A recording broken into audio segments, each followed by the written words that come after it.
Hey everyone, this video is in continuation with previous videos. Link are in description box.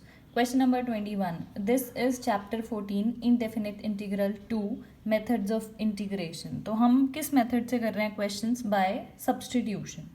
Question number 21 देखेंगे.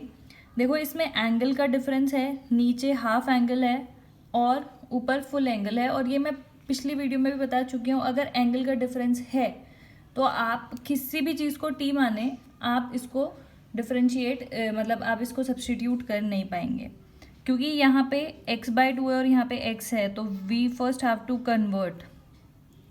तो देखो इसे ये कुछ फॉर्मूला याद आ रहा होगा, cos x/2 का स्क्वायर माइनस साइन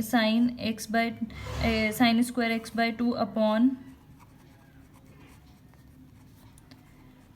हमने एक फॉर्मूला याद किया है cos 2x का. cos 2x क्या होता है? cos square x minus sine square x. तो यहाँ पे cos x है तो एंगल भी हाफ हो जाएगा. वहाँ 2x था तो एंगल हाफ हो गया था. ये अभी से देख के आपको लग रहा होगा a square minus B square बन गया है, तो क्या होगा a plus B a minus B, a plus B a minus B. तो कर देते हैं इसको, एक तो वो कट जाएगा. अब ये बहुत सिंप्लीफाई हो गया ये क्वेश्चन, ठीक है. यहाँ से एक पावर इसकी कट जाएगी ये. अब देखो ऐसा क्वेश्चन तो हम पहले भी कर चुके हैं. ऊपर इसका अगर हम इसको डिफरेंशिएट, इसको टी मान लें, यहाँ पे ये पावर जो है कट के 2 आ जाएगी. इसको अगर हम टी मान लें तो डिफरेंशिएशन ये आएगा. देखते हैं कैसे. इसको मान लेते हैं t. Let t is equal to cos x/2 plus sine x/2. Differentiate करेंगे d t upon d x. Cos का क्या हो जाएगा? माइनस साइन, लेकिन साथ में x/2 का भी करोगे तो कितना आएगा? हाफ. डिफरेंशिएट कर रहे हैं. प्लस साइन का हो जाता है कॉस x/2 और इसमें भी क्या आ जाएगा? हाफ. तो अगर मैं हाफ को कॉमन ले लूँ तो क्या बन जाएगा? Minus sine x/2 plus cos x/2 which is exactly similar like this. ठीक है, ये यहाँ पे इंटीग्रेशन का साइन लगाना होता है, वो एग्जैक्टली सिमिलर है इसके ये. तो यानी कि dt और dx को मैं यहाँ लिख देती हूँ. तो यानी कि ये पूरा क्या हो जाएगा? 2dt. सब्सटीट्यूट कर देते हैं ऊपर, तो देखो क्या हो जाएगा. सब्सटीट्यूट करेंगे ये पूरा तो क्या हो गया? -2dt. इसका पूरा न्यूमरेटर जो है वो ये बन गया. नीचे क्या है? इस पूरे को हमने लिया था t, तो नीचे क्या हो गया? t का स्क्वायर. इंटीग्रेशन करेंगे तो आपको पता है क्या आ जाएगा? -2 तो एज इट इज रहेगा 1/t का स्क्वायर, यानी कि t ऊपर पहुंच के कितना हो गया? t की पावर -2. t की पावर -2 प्लस 1 यानी कि -1 अपॉन -1 प्लस c. तो क्या आ गया answer? Is equal to -2 minus minus plus हो जाएगा 2 अपॉन टी हमने क्या माना था? cos x/2 plus sine x/2 plus c. This is answer. बहुत सिमिलर टाइप के क्वेश्चंस हैं, थोड़ा सा ध्यान लगाओगे तो हो जाएगा. ठीक है, तो आप इसको एक क्वेश्चन को करने के बहुत सारे तरीके होते हैं. आप इसको किसी और चीज़ से भी ट्राई करना, कोई और फॉर्मूला भी लगाना. इसको कैसे कर, देखो इसको हम डिवाइड कर देंगे cos की पावर 4x से. Dividing numerator and denominator bye cos की पावर 4. ध्यान से देखो क्या बनेगा. ऊपर क्या हो जाएगा? साइन x और डिवाइड किया है cos की पावर 4 से, तो cos की पावर 4 से एक वो कट जाएगा, तो अपॉन cos की पावर 3x बचेगा न्यूमरेटर में. डिनोमिनेटर में क्या बचेगा? ये हो जाएगा साइन अपॉन कॉस की पावर 4, यानी कि साइन अपॉन कॉस 10 और कॉस अपॉन कॉस ये कितना हो जाएगा? 1. समझ में आया? अगर नहीं आया है तो उसको अलग अलग लिख के देख लेना. डिवाइड करना न्यूमरेटर को भी cos की पावर 4 से और डिनोमिनेटर को भी, ये आ जाएगा. इसको अगर आप रीअरेंज करके लिखोगे तो ये क्या हो जाएगा? साइन अपॉन कॉस यानी कि 10, साइन अपॉन कॉस यानी कि 10 और कॉस का एक वो बच गया, कॉस स्क्वायर एक्स बच गया. 1/cos स्क्वायर एक्स कितना होता है? Sec square x. और जहाँ पे भी 10 और सेक मिल गया तो समझ लो कि आपका क्वेश्चन हो गया। ठीक है, जहाँ पे भी लगे कि सेक और 10 बन रहा है वहाँ पे, क्योंकि आपको पता है 10 का डिफरेंशिएशन कितना होता है, सेक स्क्वायर एक्स। तो यहाँ पे हम क्या लेंगे, देखो, और इसको मतलब सिर्फ 10 को भी लेके करना क्वेश्चन, लेकिन यहाँ पे क्या लेंगे, देखो ट्राई करना उसको। 10 स्क्वायर एक्स ले लेंगे हम टी, डी टी कितना हो जाएगा, करोगे इसका differentiation, D t upon d x कितना हो जाएगा, पावर है तो सबसे पहले पावर का करेंगे 2 10x, और 10x का कितना हो जाएगा, सेक स्क्वायर एक्स। एग्जैक्टली ऊपर जैसा बन गया। तो यानी कि डी टी अपॉन 2 की वैल्यू कितनी आ जाएगी, 2 10x सेक स्क्वायर एक्स, 2 नहीं आएगा, ठीक है, dx बिल्कुल वही बन गया जो इसका वो है। तो क्या हो जाएगा, सब्सटीट्यूट करोगे तो ये पूरा हो गया आपका डी टी अपॉन 2, इसमें सब्सटीट्यूट कर रहे हैं इसको, और इसको हम करेंगे इसमें सब्सटीट्यूट। ठीक है, तो ये तो क्या हो गया, न्यूमरेटर तो क्या बन गया, डी टी अपॉन 2, और डिनोमिनेटर क्या बन जाएगा आपका, 10 स्क्वायर को लिया था t, ये 4 है तो यानी कि t स्क्वायर प्लस 1।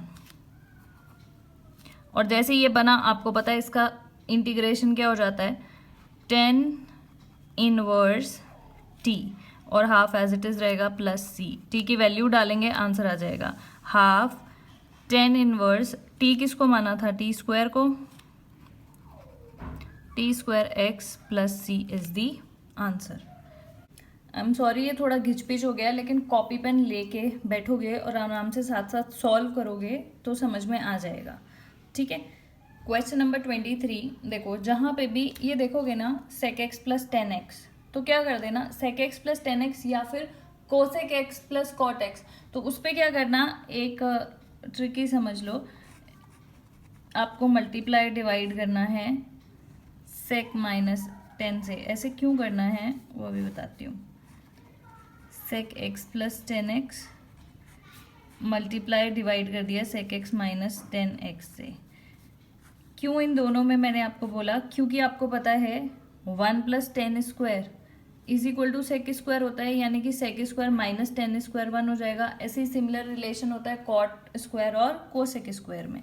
तो क्या हो जाएगा, अब कितना इजी बन जाएगा question, 10x sec x minus 10x dx upon नीचे क्या बन गया, sec square x minus 10 square x, जो कि क्या हो जाता है 1।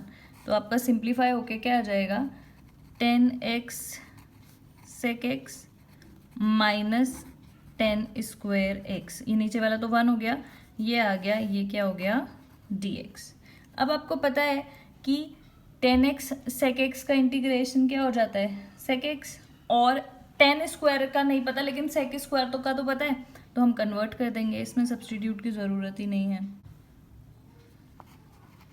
Integration of 10x sec x minus, इसको क्या लिख सकते हो आप, सेक स्क्वायर एक्स माइनस 1। ठीक है, 10 स्क्वायर एक्स को क्या लिख सकते हैं, सेक स्क्वायर एक्स माइनस 1। तो अब तीनों टर्म्स ऐसी हैं जिसका इंटीग्रेशन पॉसिबल है, तो कर देते हैं। 10x सेक एक्स का इंटीग्रेशन कितना हो जाता है, sec x minus sec square x का कितना होता है 10x, माइनस माइनस प्लस हो जाएगा, प्लस 1 का कितना हो जाएगा, plus x plus c। This is the answer. इस क्वेश्चन को देखो, आपको पता है कि 10x और सेक एक्स में कितना अच्छा रिलेशन है डिफरेंशिएशन का भी, और 1 प्लस 10 स्क्वायर एक्स कितना होता है, सेक स्क्वायर एक्स। तो उसी का यूज़ करते हैं, देखते हैं कैसे करेंगे। इसको आप क्या लिख सकते हो, 10 स्क्वायर एक्स dx। फिर क्या करोगे, आपको तो चाहिए ही सेक स्क्वायर, तो 10 स्क्वायर एक्स को आप क्या लिख सकते हो, सेक स्क्वायर एक्स माइनस 1। ठीक है, तो अलग कर देते हैं, ये हो जाएगा 10 square x sec square x minus, अंदर मल्टीप्लाई कर दिया है 10 स्क्वायर एक्स dx। ध्यान से देखना, इसका इंटीग्रेशन हमें नहीं पता, लेकिन हमें किसका पता है, सेक स्क्वायर एक्स माइनस 1 का। अब ये 2 पार्ट हो गए इस क्वेश्चन के। ठीक है, तो ध्यान से देखो, इसमें मैं क्या करती हूँ, अगर मैं इसको t मान लूँ तो इसका डिफरेंशिएशन हो जाएगा सेक स्क्वायर एक्स। पहले मैं इसको अलग अलग करके लिखती हूँ, 10 square x sec square x d x. एक पार्ट तो ये हो गया 10 स्क्वायर एक्स डी एक्स। इसमें अगर मैं, ये तो आपने सिमिलर किया हुआ ही है, टी को अगर हम 10x मान लें तो क्या हो जाएगा, d t is equal to sec square x d x. ठीक है, तो ये वाला पूरा टर्म ये हो गया। सब्स्टिट्यूट करेंगे तो क्या आ जाएगा, t माना था 10 स्क्वायर को यानी 10x को, यानी कि t स्क्वायर, ये पूरा कितना है डी टी, कितना सिंपल हो गया, t की पावर 3/3 आ गया। तो सब्स्टिट्यूट भी करते हैं, अभी करते हैं, इसको भी मैं साथ लेके चलती हूँ। माइनस इसको आप क्या लिख, ये नहीं आपको पता लेकिन आपको बहुत इंपॉर्टेंट चीज़ पता है, सेक स्क्वायर एक्स माइनस 1, और सेक स्क्वायर एक्स का इंटीग्रेशन कितना हो जाता है 10x। सिंपल, ये माइनस माइनस प्लस हो जाएगा, +1 का कितना होगा +x। तो यहीं पे ही मैं लिख देती हूँ उसको, -10x + x + c। ये आपका आंसर आ गया। t की वैल्यू डाल देंगे तो आंसर आ जाएगा। t की वैल्यू, t हमने किसको लिया था 10x को, तो मैं कर देती हूँ। तो फाइनल आंसर मैं लिख रही हूँ 10x की power 3/3 minus 10x + x + c। This is your answer. एक और चीज़, 10x की पावर 3 को ऐसे भी लिख सकते हैं, तो कंफ्यूज नहीं हो जाना है। मैंने बहुत बार बताया है, इसकी होल पावर या फिर 10(3) एक ही चीज़ होती है, मतलब ये 10 स्क्वायर एक्स है या फिर 10x का स्क्वायर है, एक ही बात है। ठीक है, आगे देखते हैं। Question number 25। देखो इस टाइप के क्वेश्चन हम कर चुके हैं। फटाफट से क्या करना है, डिनोमिनेटर अंडर रूट वाले अंदर को हम क्या मान लेंगे, t करके देखते हैं। अंदर वाले को मानना था 1 + √x। तो डिफरेंशिएशन कर देते हैं, dt/dx कितना हो जाएगा, कांस्टेंट का 0 + √x का कितना हो जाता है 1/2 √x। तो आपको पता है आपको क्या निकालना है, dt इज इक्वल टू कितना हो जाएगा dx/2 √x। यहाँ पे टेंशन नहीं लेनी है, √x की वैल्यू आप यहाँ से निकाल सकते हो। अभी निकालते हैं। √x की वैल्यू हम यहाँ से क्या निकाल सकते हैं, t - 1। तो t की फॉर्म में हम √x को रख सकते हैं। तो ये वैल्यूज़ हम सब्स्टिट्यूट करते हैं अपने क्वेश्चन में। dx की वैल्यू हम क्या रख सकते हैं, dx की वैल्यू हम रख सकते हैं, इसको अगर इधर भेज दोगे तो 2 √x dt।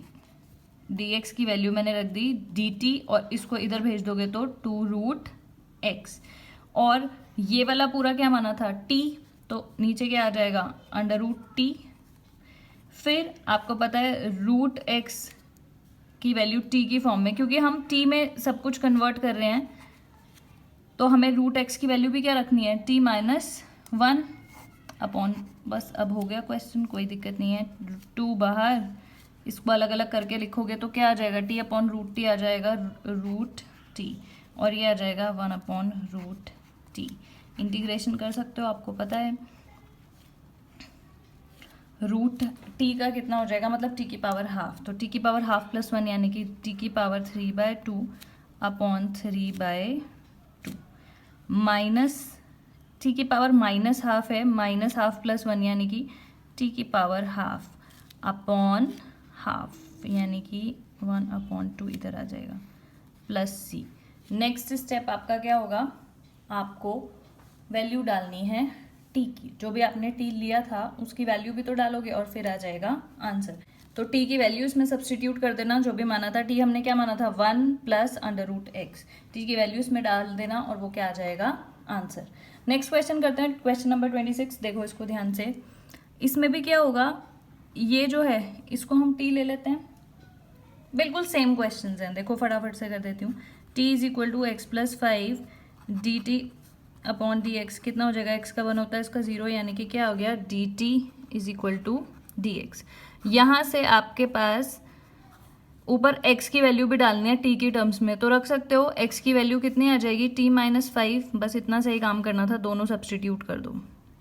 dx की वैल्यू dt रख देते हैं, x की वैल्यू कितनी आ जाएगी t - 5 अपॉन, इसको कितना लिया था x + 5 को t, अब सेपरेट करके लिख दो, ये कितना हो जाएगा root t, t upon root t कितना हो जाएगा, कट के root t minus 5 upon plus c. Differentiation कर, सॉरी प्लस सी कहाँ लगा दिया, इंटीग्रेशन कर देते हैं।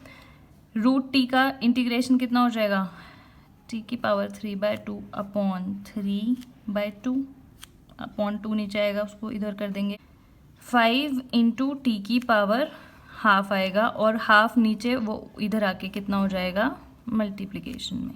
ठीक है, तो क्या आ गया ओवरऑल, अगर मैं 2 कॉमन ले लूँ तो टी की पावर 3/2/3 माइनस 5 ये आ गया आपका। ठीक है, अब और क्या काम बचा है, टी की वैल्यू डालनी है x+5, तो टी की वैल्यू इसमें डाल देना x+5 और वही क्या हो जाएगा आंसर। इतना तो कर ही सकते हो। आगे देखते हैं, धीरे धीरे इंटीग्रेशन में ये सब्स्टिट्यूशन वाला मेथड इजी लगने लगेगा, जब थोड़ा सा आपको समझ में आने लगेगा कि किसका डिफरेंशिएशन, जब आप माइंड अप्लाई करने लगोगे कि किसका डिफरेंशिएशन क्या होता है, कैसे सब्स्टिट्यूट करना है।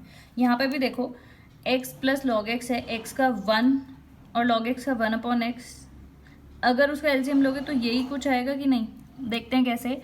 t is equal to x plus log x, d t is equal to 1, x का 1 हो गया, इसका 1/x, इसको मैंने यहाँ अपॉन डी एक्स लिखती इधर लिख दिया। ठीक है,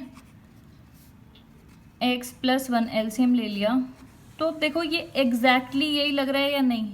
अगर नहीं पता चल रहा है कि एकदम से क्या लेना है, टी को सब्स्टिट्यूट कैसे करना है, तो कोई टेंशन नहीं है, लेके देखो, करो डिफरेंशिएट, नहीं आएगा फिर दोबारा से सोचो किसको लेना है। ठीक है, तो ये क्या हो गया आपका x प्लस 1/x dx क्या हो गया पूरा dt। कितना सिंपल क्वेश्चन बन गया, dt हो गया ये पूरा, ये और ये इंटू ये क्या था t, तो t का स्क्वायर कर दो, इंटीग्रेशन t की पावर 3/3 प्लस c, t की पावर 2 था प्लस ये हो गया, t की वैल्यू डाल देंगे x प्लस लॉग x की पावर 3/3 प्लस c। सिंपल। ऐसे ही 28 क्वेश्चन को देखो, x की पावर 3 दिख रही है यहाँ पे, और ये क्या दिख रहा है x की पावर 2। कब होता है, जब डिफरेंशिएशन कर देते हो। x की पावर 3 का डिफरेंशिएशन कितना होता है, 2x की पावर 2। ठीक है, तो यहाँ पे कर देते हैं। तो यहाँ पे क्या करेंगे, ये तो ठीक है, इस पूरे को लेंगे हम t, क्योंकि जब हम चेन रूल लगाएंगे तो इसका भी डिफरेंशिएशन होगा उसमें। तो देखो t is equal to e x की power 3 d t upon d x. E की पावर x कितना होता है, ई की पावर x ही होता है, साथ में x नहीं है ये है, तो इंटू डिफरेंशिएशन इसका करोगे, हो गई प्रॉब्लम सॉल्व।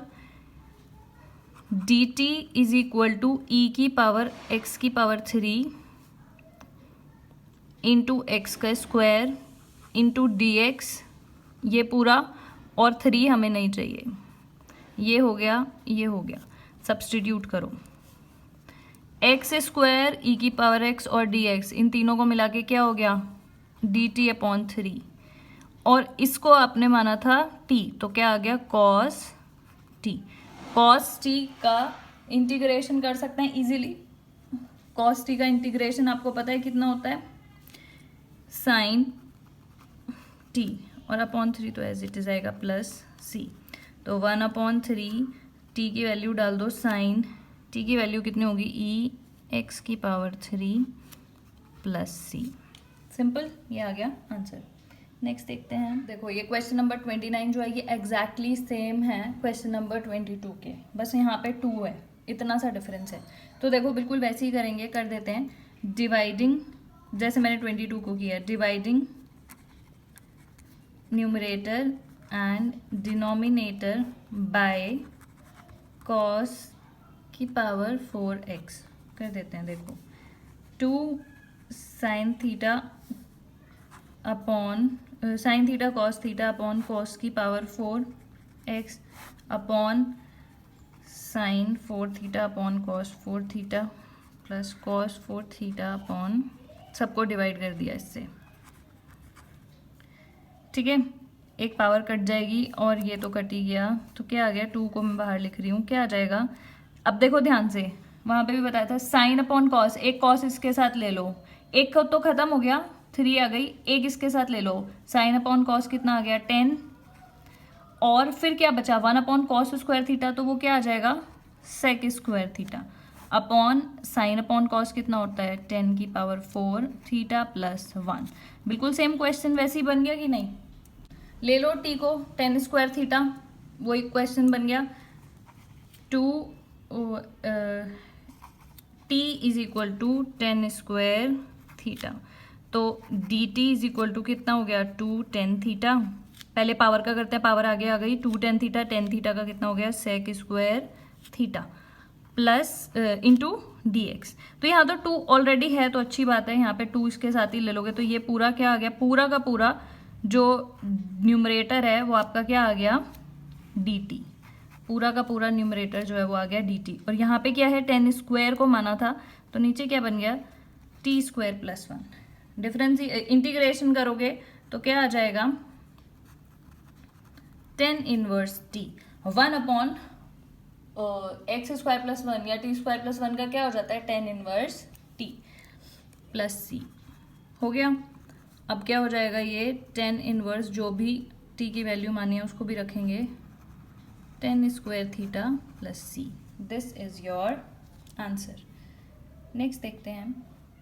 देखो इस क्वेश्चन को करने के लिए हमें थोड़ी सी मेहनत करनी पड़ेगी।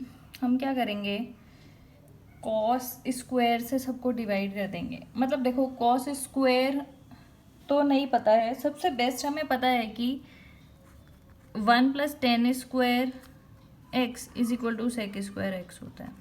मतलब और इम्पॉर्टेंट बात ये भी है कि इसका डिफरेंशिएशन tan x का डिफरेंशिएशन जो है वो sec² x होता है।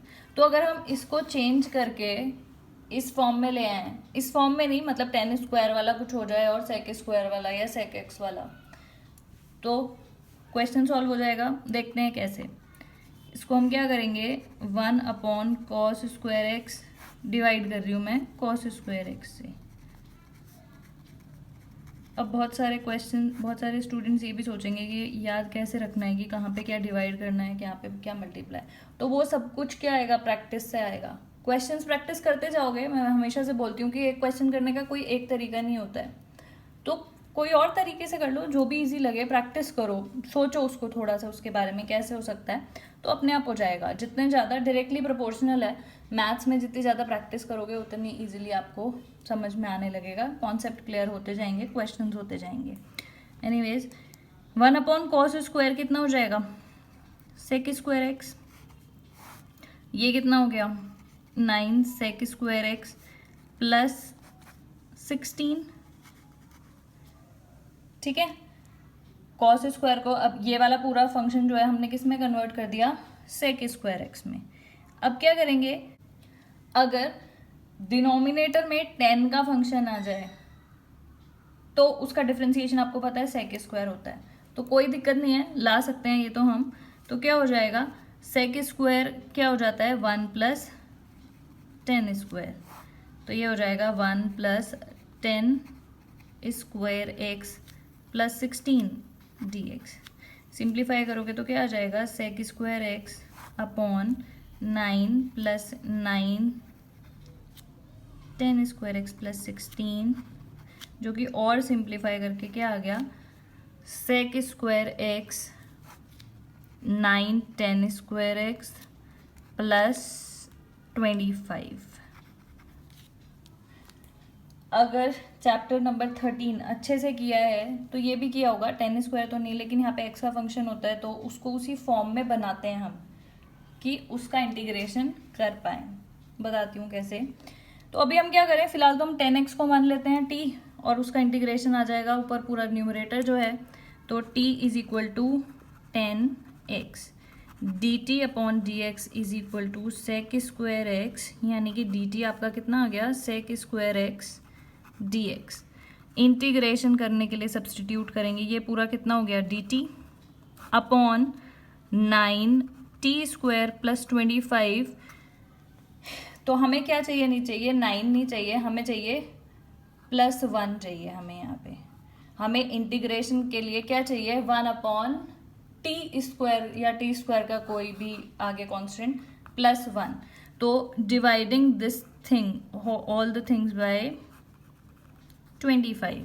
तो व्हाट विल गेट, ये वाला 25 मैं आगे लिख रही हूँ, dt क्या बन गया ये 3t/5 का स्क्वायर प्लस 1। तो अब तो बहुत इजी हो गया, 1/25 क्या हो गया ये tan इनवर्स यहाँ t होता तो t लिख देते, लेकिन यहाँ एक्चुअली क्या है 3t/5, तो आप लिखेंगे 3t/5। उसके बाद t का जो भी कोफिशिएंट्स हैं उससे डिवाइड करना है, ये मैं आपको 13 चैप्टर में बहुत अच्छे से बता चुकी हूँ, प्लस c। तो इसको डिवाइड करेंगे, ये ऊपर चला जाएगा, तो सिंप्लीफाई होके आपके पास क्या आ जाएगा, इसको ऊपर भेजोगे तो 1 ये कट जाएगा, 5 3 से मतलब ये आ जाएगा 1/15 tan इनवर्स 3/5। मैं t की वैल्यू रख देती हूँ, t हमने किसको माना था 10x को, plus c। This is your answer. That is it for this video. Stay connected for rest of the questions, rest of the syllabus, etc. etc. Thank you so much for watching.